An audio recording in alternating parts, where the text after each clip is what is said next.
Hello everyone, क्या हाल चाल है? कैसे हो आप सभी? होपिंग कि आप सभी बहुत बहुत बहुत ही ज्यादा अच्छे हो, प्यारे हो और मस्त हो। सब एकदम बढ़िया है, all good, all fine and ma'am हम तो अच्छे ही होते हैं। ठीक है, सो मैं भी बहुत ज्यादा अच्छी हूँ। और आज हम फिर से मिले हैं वन शॉट सीरीज में एक बहुत ही इंपॉर्टेंट चैप्टर को साथ में डिस्कस करने के लिए, साथ में पढ़ने के लिए, जिसका नाम है unification of Europe under Napoleon and his defeat. अब फिर से वही कंफ्यूजन कि मैम हमारी बुक में तो ये चैप्टर नहीं है। तो मैंने आपको बताया था, जब मैंने फ्रेंच रिवॉल्यूशन भी पढ़ाया था तब भी मैंने आपको बताया था कि जो फ्रेंच रिवॉल्यूशन है, या फिर आप ये कह सकते हो कि जो आपका अमेरिकन रिवॉल्यूशन है या फिर नेपोलियन वाला पार्ट है, ये एज ऑफ रिवॉल्यूशन के अंडर है। ठीक है, किसी किसी की बुक में बेटा एक चैप्टर है द एज ऑफ रिवॉल्यूशन और उसके अंदर ये सारे रिवॉल्यूशन है, और कहीं पर ये सेपरेट चैप्टर है, और कहीं कहीं पे हो सकता है द फ्रेंच रिवॉल्यूशन के अंडर ही बेटा नेपोलियन वाला पार्ट कवर अप हो। तो आपको कुछ नहीं करना है, चैप्टर के नेम पे नहीं जाना, बट अंदर के सब टॉपिक्स और स्टोरीज पे जाना है। ठीक है, अंदर क्या पार्ट है वो ज्यादा इंपॉर्टेंट है। ठीक है, तो चैप्टर के नाम पर कोई धक्का मुक्की, कोई लड़ाई झगड़ा नहीं होगा। और आज हम शुरू कर रहे हैं हमारी फ्रेंच रिवॉल्यूशन की आगे की कहानी, जिसमें हम नेपोलियन बोनापार्टे को पढ़ने वाले हैं। ठीक है, सो शुरू करते हैं, क्यों वेट करना है। देखो, सबसे पहले emergence of Napoleon Bonaparte background. सबसे पहले देखो, फ्रेंच रिवॉल्यूशन जो लेक्चर है वो मैं पढ़ा चुकी हूँ आपको, आप लोगों ने अच्छे से देखा ही होगा, उसकी भी वन शॉट आ चुकी है।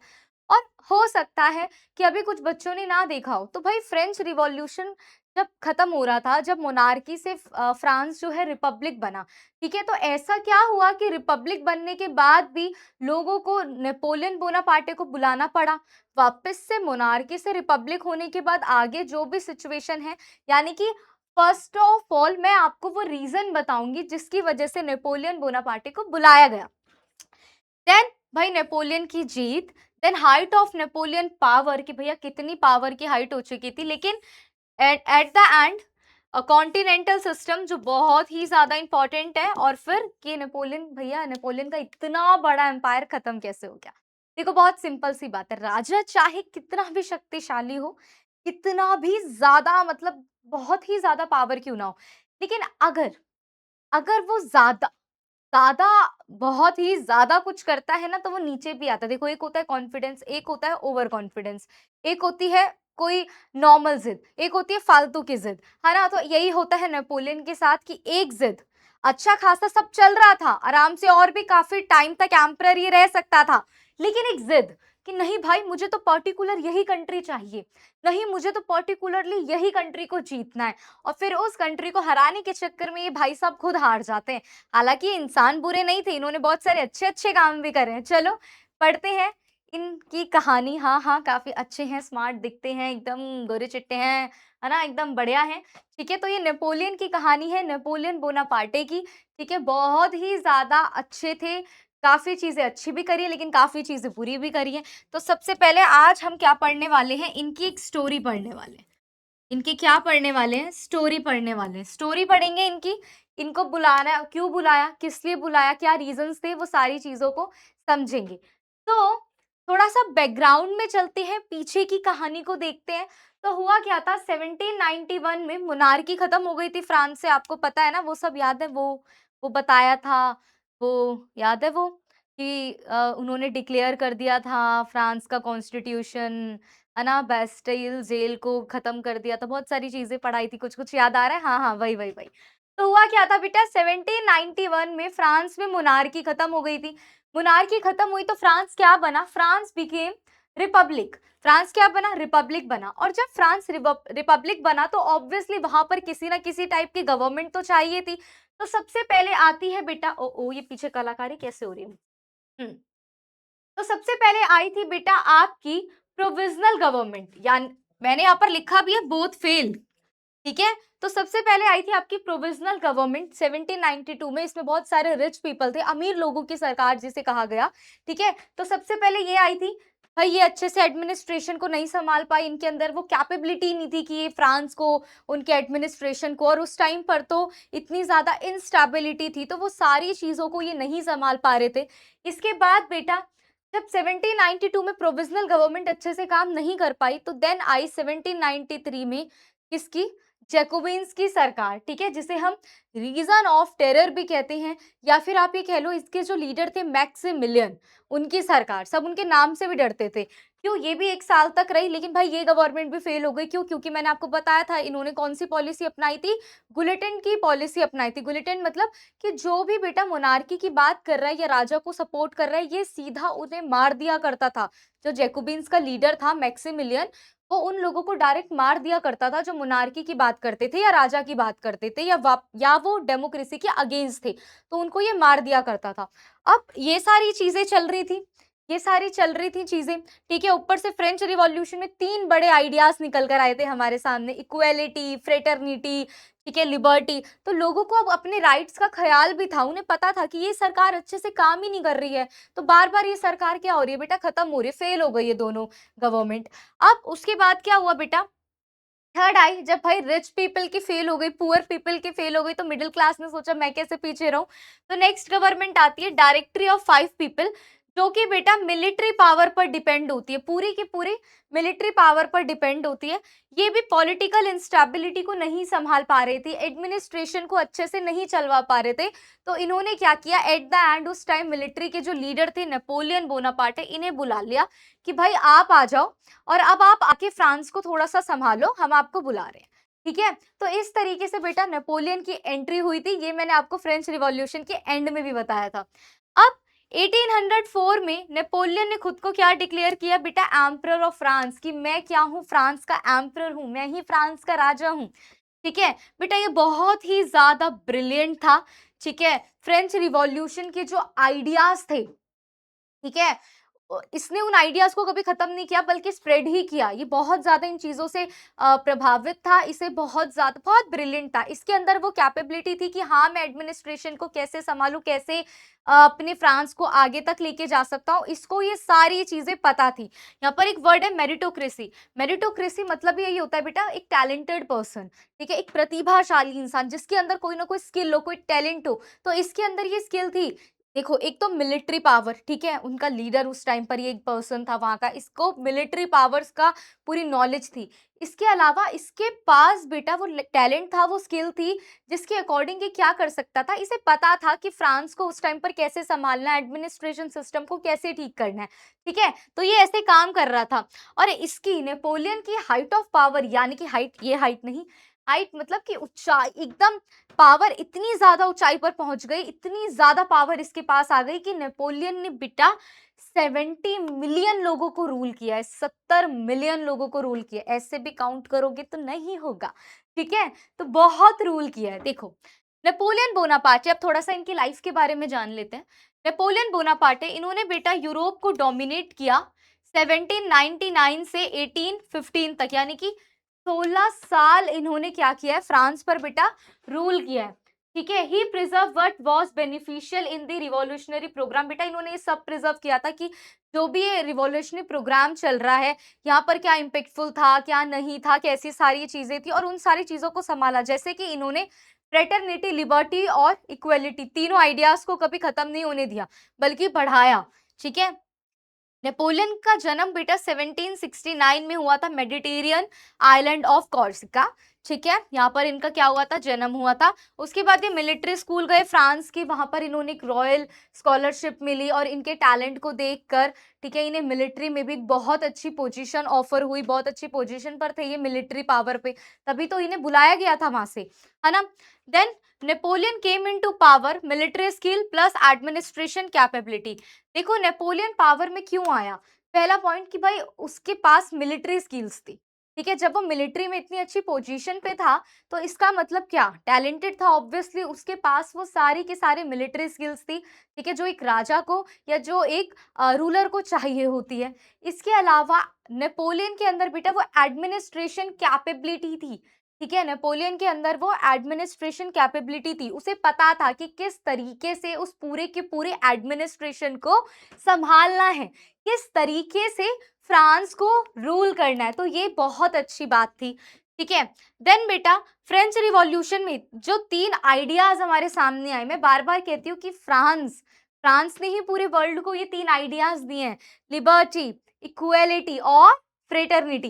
ठीक है? तो ये जो 3 आइडियाज़ फ्रेंच रिवॉल्यूशन में बाहर आए, तो जो बाकी की यूरोपियन कंट्रीज़ थी, ठीक है? जो बाकी की यूरोपियन कंट्रीज़ थी, उन्हें डर लगने लग गया।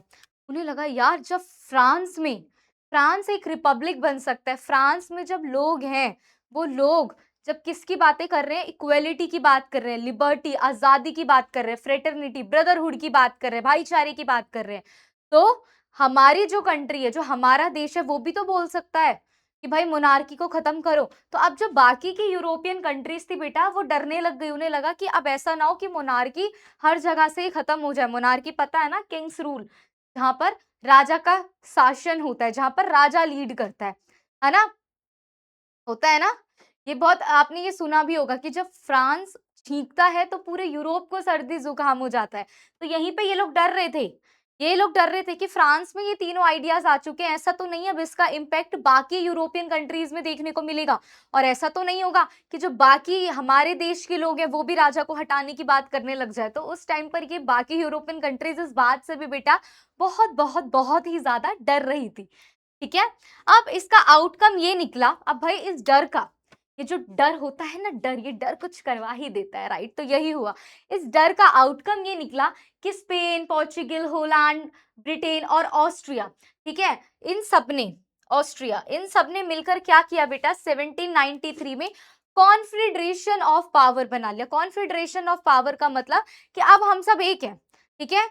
इसमें और भी कंट्रीज थी, हो सकता है आपकी बुक में और हो, मैंने यहाँ पर 5 ही लिखी है, आपकी बुक में और भी हो सकती है, शायद प्रशिया भी हो सकती है इसमें, ठीक है? तो स्पेन, पोर्चुगल, हॉलैंड, ब्रिटेन और ऑस्ट्रिया, इन सब ने मिलकर बेटा क्या किया, एक कॉन्फेडरेशन ऑफ पावर बना लिया कि वी ऑल आर वन, हम सब एक हैं, ठीक है? हम लोग यूनिटी से रहेंगे, हम लोग एक हैं। इसे कहते हैं डर, डर, डर, ठीक है? तो ये सारी चीजें, अब जो भी मैंने आपको पॉइंट बताए हैं, पॉइंट बताए थे ना, ये सारे पॉइंट ऐसे, ठीक है? तो ये यहाँ पर डीप में लिखे हुए हैं, बस आपको पढ़ लेना है कि हाँ, नेपोलियन पिक्चर में तब आया जब फ्रांस में रिवॉल्यूशन चल रहा था, फ्रांस रिपब्लिक बन गया, ठीक है? अब यूरोपियन मोनार्की भी डरने लग गए कि भाई ये जो फ्रांस के आइडियाज़ है, लिबर्टी, इक्वालिटी, नेशनलिज्म, ये हमारी कंट्री में भी अगर स्प्रेड आउट हो गए तो हमारी तो मोनार्की खत्म हो जाएगी और फ्रांस की तरह हमें भी रिपब्लिक बनना पड़ेगा, ठीक है? तो ये सब चल रहा था और फिर मैंने आपको बताया ही कि Britain, Holland, Spain, Austria, Prussia, Naples, Portugal, इन सब ने बेटा 1793 में फ्रांस के अगेंस्ट में क्या कर लिया, कॉन्फेडरेशन ऑफ पावर बना लिया। लेकिन हुआ ये कि नेपोलियन ने बेटा ऑस्ट्रिया को हरा दिया। नेपोलियन ने ऑस्ट्रिया को हरा दिया। बना लो कॉन्फेडरेशन पावर, जो मर्जी कर लो, नेपोलियन तो नेपोलियन है, नेपोलियन ने आते ही भैया मिलिट्री स्किल्स है, गया नेपोलियन, हरा दिया। कहता अब जाओ अपना काम करो, ठीक है? अब जाओ अपना काम करो। बेटा यहाँ प्रशिया से कंफ्यूज मत होना, ये जर्मनी का पुराना नाम है, ठीक है? ओल्ड नेम ऑफ जर्मनी, ठीक है? तो क्या हुआ कि भाई अब इसने ऑस्ट्रिया को हरा दिया। आफ्टर डिफीटेड ऑस्ट्रिया, जब इन्होंने ऑस्ट्रिया को हरा दिया, किसने, नेपोलियन ने, बहुत बन रहे थे कि हम सब एक हैं, एक है, आया कोई बचाने, नहीं आया, ऑस्ट्रिया हार गई। ऑस्ट्रिया को हराने के बाद overthrew the directory and proclaimed a new constitution. तो जैसे ही इसने ऑस्ट्रिया को हराया, ये वापस फ्रांस आता है और ये जो डायरेक्टरी ऑफ 5 पीपल थे, कहता है बहुत हुआ खेल, जाओ। उन्हें बोलता है जाओ यहाँ से जाओ, और खुद को बोलता है कि I am the emperor of France और अब से मैं एक नया कॉन्स्टिट्यूशन बना रहा हूँ फ्रांस का। तो इसने फ्रांस में एक न्यू कॉन्स्टिट्यूशन बनाया, डायरेक्टरी ऑफ 5 पीपल को हटा दिया, ठीक है? एक नया कॉन्स्टिट्यूशन बनाया जिसमें उसने कंसल्टेट सिस्टम को इंट्रोड्यूस किया। कंसल्टेट सिस्टम क्या बेटा, इसमें 3 कंसल्स होते थे, फर्स्ट, सेकंड, थर्ड, और फर्स्ट पे होता था नेपोलियन, सेकंड पे कोई और, थर्ड पर अदर वन, और तीनों की अपनी अपनी पावर्स होती थी। तो ऑस्ट्रिया को हराने के बाद आया, 5 डायरेक्टरी ऑफ 5 पीपल के सिस्टम को खत्म किया, नया नया कॉन्स्टिट्यूशन सिस्टम इंट्रोड्यूस किया। इंट्रोड्यूस करने के बाद इसने उस न्यू कॉन्स्टिट्यूशन में कंसल्टेट सिस्टम को लेके आया। कंसल्टेट सिस्टम में 3 कंसल्स होते थे, ठीक है?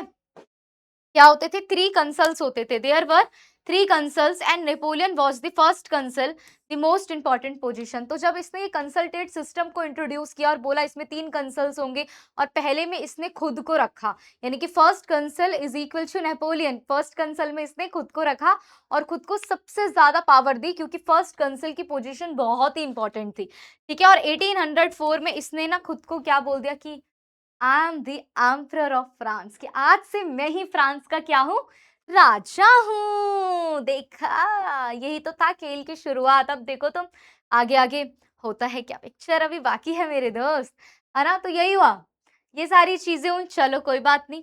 अब नेपोलियन बोनापार्टे 1799 से 1804 में जो ये कंसल्टेट सिस्टम ये लेकर आया, ठीक है, डायरेक्टरी को इसने पूरा खत्म कर दिया। और तो और कंसल्टेट में 3 आदमी रखे इसने, पहले पे ये खुद था, ठीक है, फर्स्ट पे ये खुद था। 1799 1804 द कंसल्टेट जो इसने 3 काउंसिल पे बनाया, खुद को इसने फर्स्ट कंसल रखा। ये बार बार यही बात मैं बोल रही हूँ तो याद रखना, नेपोलियन फर्स्ट काउंसिल में था जिसमें उसने खुद को बहुत पावर दी। वो क्या क्या कर सकता था, कंट्रोल द रेडिकल जैकोबिन्स, पहली पावर उसके पास ये थी कि वो जो जैकोबिन्स की पावर वाले जो रेडिकल लोग घूम रहे हैं कि डेमोक्रेसी के अगेंस्ट कोई बोलेगा तो हम मार देंगे, ये कर देंगे, वो कर देंगे, तो जैकोबिन्स वाले जो जैकोबिन्स के जो सपोर्टर या जो रेडिकल ग्रुप था ये उन सबको कंट्रोल कर सकता था, ठीक है। इसके अलावा वो नोबल्स जो बेटा फ्रांस से चले गए थे, ये वापस उन्हें फ्रांस में लाने में हेल्प कर सकता था, कि अगर कोई नोबल है वो वापस फ्रांस आना चाहता है तो वो आ सकता है, ये उनकी हेल्प करता। थर्ड बेटा, इसने वेटिकन के साथ एक एग्रीमेंट भी क्या किया, साइन किया। अब इसको ये वेटिकन एग्रीमेंट क्या था, इसको हमें इतना डीप नहीं पढ़ना क्योंकि आपकी बुक में है ही नहीं ये पार्ट, बस इतना है कि वेटिकन के साथ एक एग्रीमेंट साइन किया था इन्होंने, ठीक है। इसके अलावा उसने क्या इस्टेब्लिश किया बेटा, उसने एक सिविल कोड भी इस्टेब्लिश किया, ठीक है, जिसे नेपोलियनिक कोड भी कहते हैं। क्या बोलते हैं इसे, नेपोलियनिक कोड भी कहते हैं। एक सिविल कोड था बेटा जिसमें उसने गारंटी दी इक्वालिटी की, equality under the law, liberty and the separation of the state and the church, यानी कि इसने क्या बोला, equality before the law, doesn't matter कि आप राजा के बेटे हो या आप एकदम गरीब आदमी हो, जो क्राइम आपने किया है, जो क्राइम इन्होंने किया है, दोनों को सेम सजा मिलेगी, यानी कि लॉ के सामने, कानून के सामने सब क्या है, इक्वल है। डजंट मैटर रिच है, पुअर है, मिडिल क्लास है, क्या है, जो जो लिखा हुआ है लॉ में, जो लिखा हुआ है कॉन्स्टिट्यूशन में, सबको वही सजा मिलेगी, चाहे आप कितने ही बड़े आदमी हो या कितने छोटे आदमी हो। तो ये चीज इसने बोली, ठीक है। इसके अलावा इन्होंने सबकी लिबर्टी की बात करी और हमेशा बोला कि चर्च और स्टेट के बीच में एक सेपरेशन रहेगा, ठीक है। Then free economic promoted education and public, इसके अलावा बेटा इन्होंने फ्री एजुकेशन, लोगों के लिए फ्री एजुकेशन को प्रमोट किया कि आओ बस आप पढ़ो लिखो, एजुकेशन के लिए भी इन्होंने बहुत सारी चीजें की। तो यहाँ तक पढ़ते पढ़ते आपको ये तो समझ में आ रहा होगा कि नेपोलियन बुरा इंसान नहीं था, वो फ्रांस के लोगों के लिए तो अच्छा कर रहा था, ठीक है, उनके वेलफेयर के बारे में अच्छा सोच रहा था। लेकिन बेटा धीरे धीरे जब पावर मिलती रहती है ना, तो जो एक आप ये कह सकते हो कि जो ये ओवर कॉन्फिडेंस सर पे चढ़ जाता है कि भैया अब तो हम कुछ भी जीत सकते हैं, तो वो तो टूटता ही एक दिन। तो वही हुआ था इनके साथ, वरना ये इंसान बुरे नहीं थे, ठीक है। Napoleon undertook military operation against the कोalition of European power formed against France. Napoleon ने अब इसके बाद क्या किया, उसने फ्रांस में वही अच्छी अच्छी चीजें कर रहा था, लेकिन ऐसा नहीं है कि वो अपने दुश्मनों को नहीं पहचान रहा था, ठीक है। कहानी कितनी इंटरेस्टिंग है, सुनो ध्यान से कि क्या हुआ, फ्रांस में वो ये सारे अच्छे अच्छे काम कर रहे हैं, ठीक है, ऑल गुड, बढ़िया है।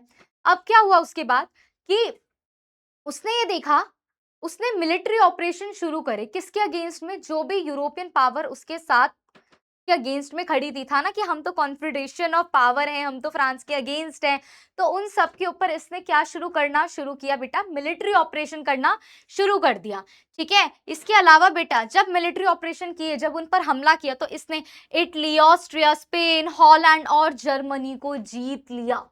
सोचो, ये सब अगेंस्ट थे फ्रांस के कि हम सब एक हैं, हम सब फ्रांस के अगेंस्ट है। इसने ये सारे यूरोपियन पावर्स को जीत लिया, सबको जीत लिया, जर्मनी को जीत लिया, ऑस्ट्रिया को जीत लिया, स्पेन को जीत लिया, हॉलैंड को जीत लिया। अब ये सब नेपोलियन की पावर के अंडर में थे। किसके अंडर थे, नेपोलियन की पावर के अंडर थे। In Germany he formed a confederation of Rhine, Germany में तो इसने कॉन्फेडरेशन ऑफ राइन को फॉर्म किया, ठीक है, जिसमें 38 जर्मन स्टेट्स थे, ठीक है, जिसमें 38 जर्मन स्टेट्स स्टेट थे जो खुद को होली रोमन एम्पायर से फ्री करवाना चाहते थे।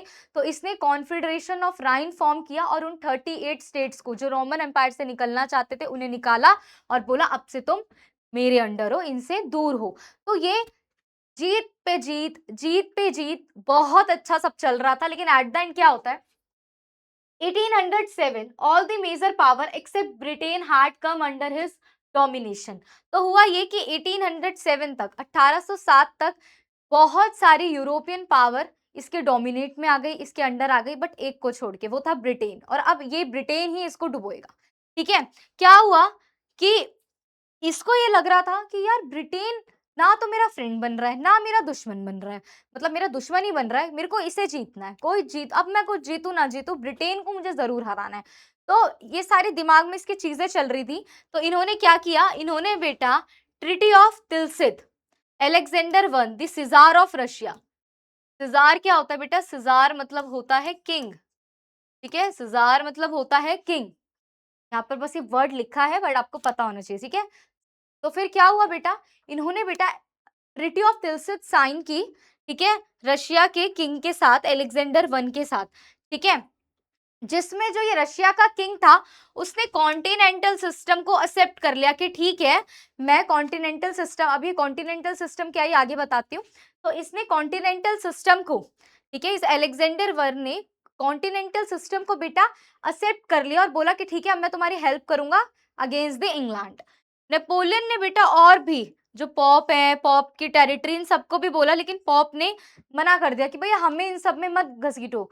नेपोलियन गया था, जो भी चर्च के सुप्रीम फादर होते, पॉप वगैरह होते, उनके पास गया था कि भाई आप इस कॉन्टिनेंटल सिस्टम को मानो, बट चर्च ने रिफ्यूज कर दिया, डिनाई कर दिया, मना कर दिया कि भाई नहीं, हमें इन सब चीजों में मत घसीटो, हम नहीं है। अब देखो मैंने क्या बताया बताया, ये है आपका नेपोलियन। ठीक है, ये नेपोलियन है आपका, मानो। अब इसको, इसने सारी यूरोपियन पावर्स को हराया, लेकिन ब्रिटेन को नहीं हरा पा रहा, इसीलिए ये हो गया उदास कि भैया ब्रिटेन को तो हराना है। ब्रिटेन को हराने के लिए इसने एक रास्ता अपनाया। ठीक है, इसने एक रास्ता अपनाया, एक एक आइडिया सोचा। वो आइडिया था ट्रिटी ऑफ तिलसित।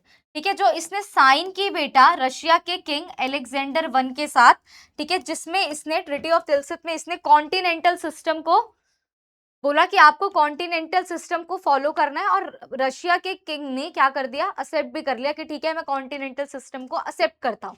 अब ये कॉन्टिनेंटल सिस्टम था क्या, वो भी मैं आपको आगे बताऊंगी। आगे देखो कि treaty of Tilsit with Russia mark the height of Napoleon power in Europe. ठीक है, ये जो ट्रिटी ऑफ तिलसित हुई इन दोनों के बीच, इसने यूरोप में नेपोलियन की पावर की हाइट को मार्क कर दिया कि भाई देखो इस इंसान को, इसने आके कितना कुछ कर लिया है। उसने बेटा बेल्जियम, डलमोट डलमाटिया, क्रोटिया, जिनेवा, सब पे, सबको अपना अपने अंदर मिला लिया, सब पे कब्जा कर लिया। ठीक है, his authority extended to Holland, इसकी अथॉरिटी बेटा हॉलैंड तक एक्सटेंड हो गई। हॉलैंड में इसने अपने भाई लुइस बोनापार्टे को राजा बना के बिठा दिया। ऐसी इटली में, इटली का जो किंगडम में वेस्टफैलिया, वहां पर इसने जेरोम बोनापार्टे को बिठा दिया। स्पेन में इसने जोसेफ बोनापार्टे को बिठा दिया। तो ऐसे इसने क्या किया बेटा, धीरे धीरे जिस जिस प्लेस को ये जीतता जा रहा था वहां अपने एक एक भाई को एस्टैब्लिश करता जा रहा था। ठीक है, कि भाई इसने क्या जीता, हॉलैंड में अपने भाई लुइस बोनापार्टे को बिठा दिया, फिर एक जगह जोसेफ को बिठा दिया, एक जगह आपका जेरोम को बिठा दिया। तो इस तरीके से ये बहुत अच्छे से, बहुत अच्छे तरीके से एडमिनिस्ट्रेशन को संभाल रहा था, और इसे पता था बेटा इसे किस तरीके से काम करना है और कैसे करना है। ठीक है, इसीलिए तो इतनी अच्छी मतलब इतनी अच्छी चाल चल रहा है, इतने अच्छे से पूरे एडमिनिस्ट्रेशन को संभाल रहा है ना। Then Russia, Denmark and Sweden were Napoleon friend, है ना, दोस्ती है ना, ये दोस्ती हम नहीं तोड़ेंगे। तो भाई तो रशिया, डेनमार्क, स्वीडन नेपोलियन के फ्रेंड बन गए। सिर्फ कौन बचा, इंग्लैंड बचा, या किसी की बुक में इंग्लैंड है, किसी की बुक में ब्रिटेन है। ठीक है, बचा इंग्लैंड। अब इसने यूरोप, अब इसने ये सोचा कि यार देखो सिंपल सी बात है, मैंने सारी यूरोपियन पावर्स को जीत लिया, जैसा कि आप यहाँ मैप में भी देख सकते हैं, इस वाले मैप में। ठीक है, ये कॉन्फेडरेशन ऑफ राइन, ये यहाँ पर, यहाँ पर, यहाँ पर, हर जगह, यहाँ पे सारी जगह, सब सारी जगह कौन था, कौन था सारी जगह, सारी जगह नेपोलियन। बस ये वाला पार्ट जो रेड में है, जो रेड सर्कल के अंदर है, सिर्फ ये वाला पार्ट इससे छूट रहा था, छूट रहा था। तो ये क्यों नहीं भड़केगा, अब इसको ये हो रहा था यार कैसे कैसे इसको मिलाऊँ अपने अंदर, ये क्यों नहीं मान रहा है मेरी बात? क्यों नहीं डर रहा है ये मेरे से? तो इसके अंदर अब ये चीज़ें आने लग गई। तो क्या किया, नेपोलियन बहुत प्रैक्टिकल इंसान था, उसे बहुत सारी चीज़ें पता थी कि उसे कैसे डील करना है, कैसे डील नहीं करना। तो हुआ क्या बेटा, Napoleon wants to defeat the British, obviously Napoleon इन ब्रिटिशर्स को हराना चाहता था, उसका एक ही गोल रह गया था कि भई मैंने तो अब सब जीत लिया, सारी यूरोपियन कंट्री मेरे अंडर है, बट अब मुझे इसको जीतना है, इसको हरा के ही मानूँगा। ठीक है, he uses the continental system, most important बेटा, एग्जाम में जरूर कॉन्टिनेंटल सिस्टम पर एक क्वेश्चन आता है। कॉन्टिनेंटल सिस्टम क्या था? A circling of Europe in order to prevent England from trading with the continent. With this plan, Napoleon hopes to break the financial back of the British Empire. यही था आपका continental system. Continental system में Napoleon ने क्या किया था? Napoleon ने बोला था कि जितनी भी यूरोपियन पावर्स हैं, अब वो इस इंग्लैंड या फिर ब्रिटेन, इनके साथ क्या नहीं करेगी? ट्रेड नहीं करेगी। इससे वो क्या करना चाहता था, जब कंट्री ट्रेड ही नहीं करेगी तो उसकी बैकबोन तो अपने आप टूट गई। तो उसको ये था कि मैं किसी भी तरीके से इस ब्रिटेन का सारा मार्केट खत्म करना चाहता हूँ, और ये तभी पॉसिबल है जब हम सब यूरोपियन कंट्रीज इसके साथ क्या ना करें, ट्रेड ना करें। तो यही ये कॉन्टिनेंटल सिस्टम लेकर आया था, जिस पर रशिया के किंग ने साइन भी कर दिया था, जिस पर अलेक्जेंडर वन ने साइन भी कर दिया था कि ठीक है, मैं अब इसके साथ ट्रेड नहीं करूंगा। तो ये ब्रिटिश एम्पायर की फाइनेंशियल जो बैकबोन है, जो फाइनेंशियल बैक है, उसको तोड़ना चाहता था कि भाई इसको तो मैं तोड़ के रहूंगा। ठीक है, बट ये फेल हो जाता है क्योंकि फिर भी सारे ब्रिटेन के साथ ट्रेड कर ही रहे थे। ठीक है, ये फेल हो जाता है, कोई नहीं मान रहा था इसकी बात। अब होता क्या है, नेपोलियन ने अपने इस सिस्टम को ऑब्वियसली अपने वन आर्मी, इंग्लैंड एक ही एनिमी था, इसके खिलाफ अगेंस्ट किया था। ठीक है, अब इसको देखो पता था, इसको ये बात पता थी, नेपोलियन कोई बहुत प्रैक्टिकल इंसान था, इसे पता था कि इंग्लिश चैनल को, इंग्लिश चैनल पता है ना, एक रिवर है, एक सी है, पता है ना आपको ये? तो जो इंग्लिश चैनल है, इसे पता था कि इंग्लिश चैनल को क्रॉस करके इंग्लैंड में जाना और फिर इंग्लैंड को हराना, ये पॉसिबल नहीं है। ठीक है, ये चीज़ उसे प्रैक्टिकली पता थी कि मैं ऐसे तो अटैक नहीं कर पाऊँगा कि मैं इंग्लिश चैनल इस रिवर को क्रॉस करूँ, फिर इंग्लैंड पहुँचूँ, फिर लड़ाई करूँ, ये तो प्रैक्टिकली पॉसिबल नहीं है। तो उसने सोचा कि अगर मैं इनका फाइनेंशियल बैकबोन, ट्रेडिंग सिस्टम खत्म कर दूँ, तो मेरी ही जीत है। ठीक है? तो मेरी ही जीत है। तो ये इसीलिए कॉन्टिनेंटल सिस्टम लेकर आया था। ठीक है? ही डिक्लेयर, उसने डिक्लेयर भी कर दिया कि भई मैं ग्रेट ब्रिटेन को, जो ग्रेट ब्रिटेन है उसको स्टेट ऑफ ब्लॉकेड मान रहा हूँ, यानी कि कोई भी यूरोपियन कंट्री, किसी भी यूरोपियन कंट्री को ये अलाउ नहीं है कि वो इंग्लैंड के साथ ट्रेड करे।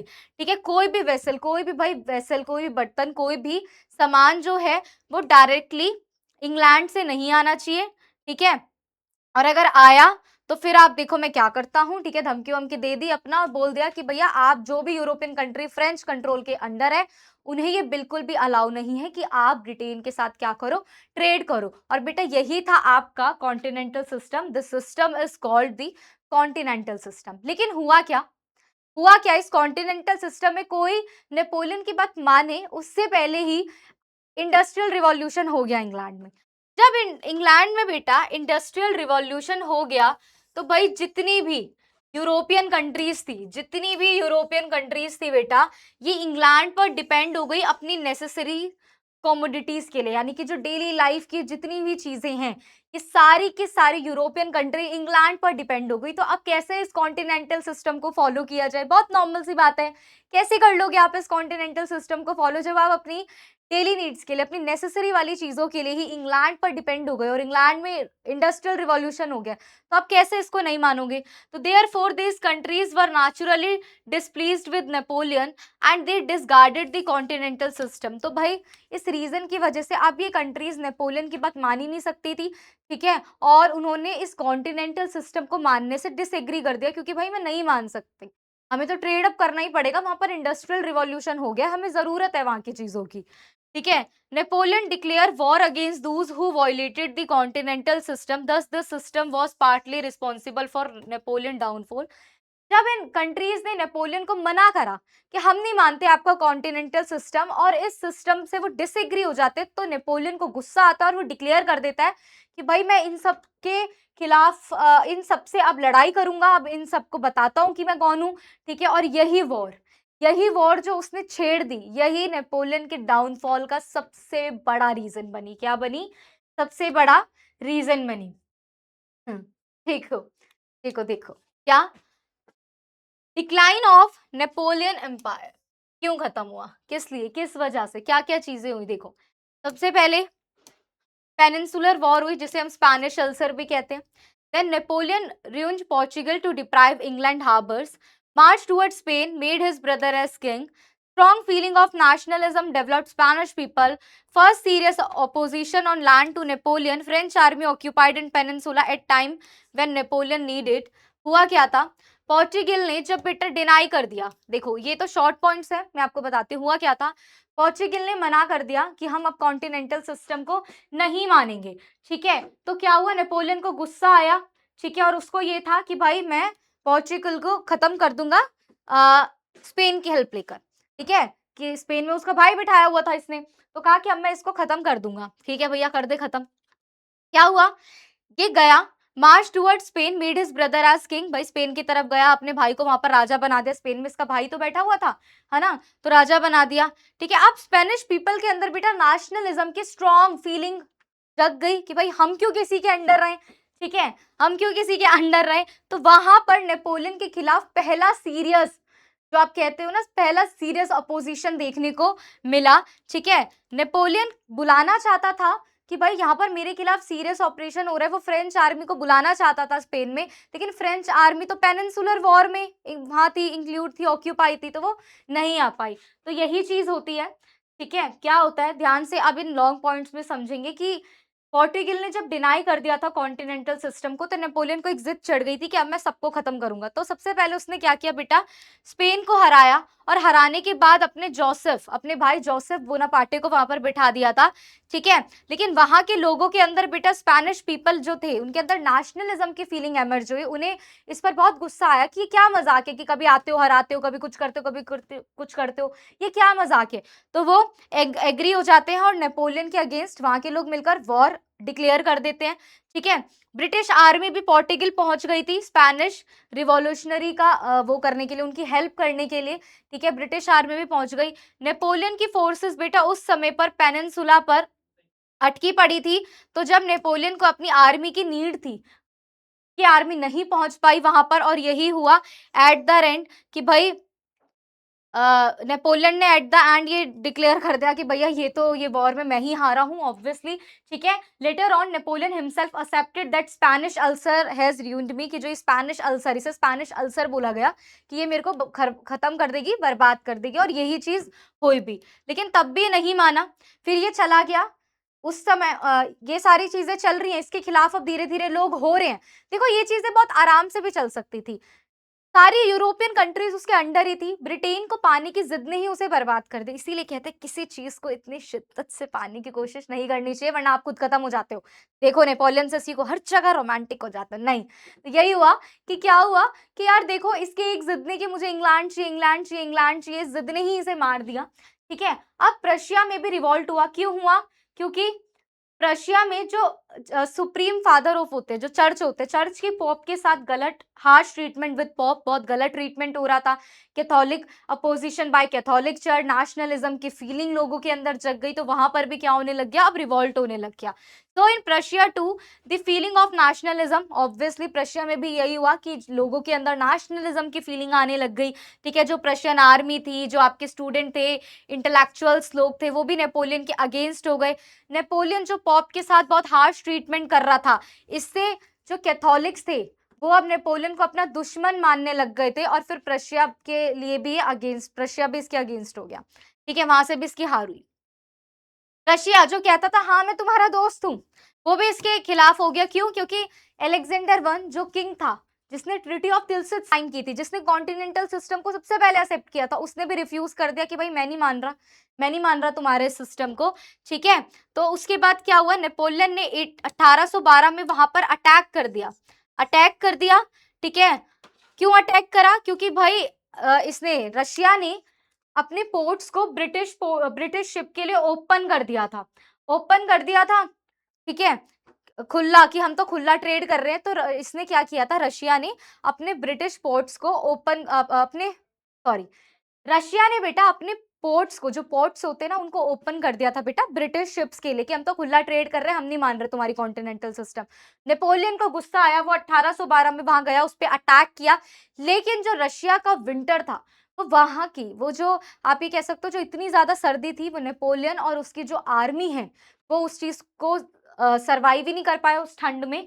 ठीक है, नेपोलियन की आर्मी उस ठंड में, उस रशिया के विंटर में बेटा क्या नहीं कर पाई, सरवाइव नहीं कर पाई और वहां से चली गई। तो यहां से भी उसकी हार हुई। ठीक है, रशियन कैंपेनिंग मैंने आपको पढ़ा दिया कि भैया नहीं हो पाई। ठीक है, और अभी तक इंग्लैंड को वो नहीं जीत पाए। ठीक है, चलो कोई बात नहीं। अब इसके बाद क्या होता है? हाँ, इसके बाद क्या हुआ देखो। England, Russia, Prussia, Austria formed a कोalition। अब वही चीज हुई दोबारा से, जब सब इसके खिलाफ हो गए। मैंने आपको बताया प्रशिया में इसकी हार हो रही, प्रशिया के लोग इसके अगेंस्ट है, स्पेन के लोग, हर जगह अब इसको कोई कुछ नहीं मान रहा, सब नेपोलियन के अगेंस्ट हो गए। तो इसीलिए इंग्लैंड, रशिया, प्रशिया, ऑस्ट्रिया ने मिलकर बेटा कोalition कर लिया कि हम सब एक है। ठीक है, उसके बाद नेपोलियन, एक वॉर हुई बेटा, बैटल ऑफ लिप्जिग 1813 में। ठीक है, नेपोलियन को उस वॉर में हरा दिया गया। उसके बाद Napoleon abdicated, sent to Elba, old monarch Bourbon family, वो वहां पर रिस्टोर हो गई। ठीक है, क्योंकि नेपोलियन तो चला गया, भगा दिया गया उसे, तो वहां पर फ्रांस में वापस से वही बर्बन फैमिली, वही लुई 16 वाली जो फैमिली है वो वापस आ गई। लेकिन फिर भी नेपोलियन नहीं माना, नेपोलियन उस युद्ध से तो भाग गया था, लेकिन फिर आया बैटल ऑफ वाटरलू में। क्यों आया बैटल ऑफ वाटरलू में? कि भाई मेरे को तो मेरा एम्पायर वापस चाहिए, कहते हैं ना जिद, तो जिद थी कि भाई मेरे को वापस चाहिए, तो ये वापस आ जाता है बेटा। फिर बैटल ऑफ वाटरलू होती है, लेकिन जहां पर भी 100 दिन के लिए आता है, 100 डेज का रूल होता है, पर ये बैटल ऑफ वाटरलू में भी हार जाता है। फिर जब ये हार जाता है तो इसे सेंट हेलेना भेज देते हैं, जहां इसे जेल हो जाती है। ठीक है, जहां इसे जेल हो जाती है और जहां इसकी डेथ हो जाती है, सेंट हेलेना में जाने के बाद इसकी डेथ हो जाती है। तो यही चीज यहाँ पर बताई गई है। ठीक है, कि Napoleon was defeated first at Leipzig 1913 में, जो लिप्जिग की बैटल हुई। ठीक है, वहां पर ये हार जाता है। फिर जो बैटल ऑफ पेरिस होती है उसमें भी हार जाता है। ठीक है, एल्बा चले जाता है ट्रीटी ऑफ पेरिस के एब्डिकेटेड में, तब वहां पर फ्रांस में वही बर्बन फैमिली, लुई 16 वाली आगे की फैमिली आ जाती है। लेकिन नेपोलियन सुसाइड अटेम्प्ट करता है, पर वो मरता नहीं है। नेपोलियन बेटा जब चला जाता है, कहाँ पर चला जाता है, कहाँ पर जाता है, सेंट एल्बा जाता है। जब से एल्बा भेज दिया जाता है तो वहां पर ये सुसाइड अटेम्प्ट करता है, वहां इसकी डेथ होती नहीं है दोबारा। तो ये सोचता है कि अगर जब मैंने सुसाइड किया मैं बच गया, तो इसका मतलब कि मैं दोबारा अपने एम्पायर को रिकवर कर सकता हूँ, मैं जीत सकता हूँ। तो अपने एम्पायर को रिकवर करने के लिए जाता है, लेकिन वहां भी बेटा ऑब्वियसली बताया मैंने आपको कि बैटल ऑफ वाटरलू होती है, जिसमें ये हार जाता है और फिर इसे बहुत दूर ही भेज दिया जाता है, भगा दिया जाता है सेंट हेलेना में, जहां पर 1821 में सेंट हेलेना जो एक आइलैंड है वहां पर इसकी क्या हो जाती है, डेथ हो जाती है, खत्म हो जाता है ये। अब इम्पैक्ट क्या पड़ा पूरे के पूरे यूरोप पर नेपोलियन का? देखो, सबसे पहले इसने खुद को चाइल्ड ऑफ रिवॉल्यूशन कहा। बहुत बार क्वेश्चन आता है कि why Napoleon called himself the child of revolution. क्यों कहा बेटा? क्योंकि बेटा यही तो रिवॉल्यूशन लेकर आया, सबको हिला दिया। कितने अच्छे अच्छे काम करे बेटा इसने, आप खुद देखो। नेपोलियनिक कोड को इंट्रोड्यूस किया, एडमिनिस्ट्रेशन को संभाला, इक्वालिटी बिफोर लॉ की बात करी कि कानून के सामने, लॉ के सामने सब इक्वल है। एजुकेशन अपॉर्चुनिटी सबको दी, सबके लिए फ्री एजुकेशन की। ठीक है, टैलेंट, आपके अंदर कोई भी टैलेंट है, आप उस टैलेंट, अब उस स्किल को अपनाओ। Talent was open to all. Then बेटा फ्यूडल प्रिविलेजेस जितने भी थे कि ये फर्स्ट स्टेट, ये सेकंड स्टेट, सबको खत्म कर दिया इसने। नेशनलिज्म को बढ़ाया, फ्रेटर्निटी, इक्वालिटी, लिबर्टी, इन सारे आइडियाज को और बढ़ाया। ऐसा नहीं था कि जब ये आया, ये तो खुद मोनार्की ले आता, बोल देता कि मैं ही राजा हूं, मेरे को ही पूजो। पर इसने ऐसा नहीं किया, इसने लोगों के राइट्स की कद्र की, लोगों को राइट्स दिए, नेपोलियनिक कोड को इंट्रोड्यूस किया, और इसके अलावा कंसल्टेट सिस्टम को इंट्रोड्यूस किया। तो इसने बेटा बहुत अच्छे काम भी किए थे, जो भी बताया है मैंने, ये उसके लॉन्ग पॉइंट्स है। अब ये कुछ इंपॉर्टेंट क्वेश्चन है इस चैप्टर के, जो आपका होमवर्क है। पहला है, why is Napoleon called the child of revolution? Napoleon को हम चाइल्ड ऑफ रिवॉल्यूशन क्यों कहते हैं? एग्जाम में बहुत बार देखने को मिलता है, बहुत इंपॉर्टेंट है। सेकंड है, main feature of Napoleonic code, ये भी एग्जाम में हमें देखने को मिलता है। क्या क्या है भाई? इक्वलिटी बिफोर लॉ है, education for all, talent was open to all. ठीक है, तो ये सब इसमें आएगा। देन थर्ड क्वेश्चन है, what were the causes of Napoleon downfall? Napoleon का जो डाउनफॉल हुआ उसके क्या थे? रीज़न्स क्या हैं? क्या कॉज़ेज़ है? तो पता है आपको सबसे पहला कॉन्टिनेंटल सिस्टम, दूसरा जो वो पॉप के साथ हार्श ट्रीटमेंट कर रहा था, ठीक है? तो ये सारी चीज़ें भई कॉज़ेज़ हैं। Then explain the significance of the battle of Waterloo की सिग्निफिकेंस बतानी, जिसमें आपको यही बताना है कि एट द एंड वो वापस जब उसे एल्बा भेज दिया जाता है, तो उसके बाद वो एल्बा में सुसाइड अटेम्प्ट करता है। जब उसको लगता है कि मैं नहीं मरा, नहीं मेरी डेथ हुई, तो वो वापस से अपने किंगडम को पाने के लिए क्या करता है, फिर से आता है फ्रांस, ठीक है? फिर से लड़ाई करने की कोशिश करता है, बट बैटल ऑफ वाटरलू होती है, उसे हरा दिया जाता है। फिर उसे सेंट हेलेना आइलैंड भेज दिया जाता है, जहाँ उसकी डेथ हो जाती है, ठीक है? And then most important continental system क्या है? तो ये भी आ सकता है, ठीक है? तो ये था हमारा आज का लेक्चर। ये है हमारा व्हाट्सएप चैनल का क्यूआर कोड। अगर आप हमारे बैचेस में भी नहीं हो, तो भी आप इस क्यूआर कोड को स्कैन करके जॉइन हो सकते हो, बिकॉज़ इस व्हाट्सएप ग्रुप में बहुत सारी अपडेट्स आपको मिलती रहती हैं। तो होपिंग बेटा कि आपने आज का जो लेक्चर है, उसे एन्जॉय किया होगा। Thank you so much. Take care, love you, bye. Lecture कैसा लगा नीचे कमेंट सेक्शन में बताना।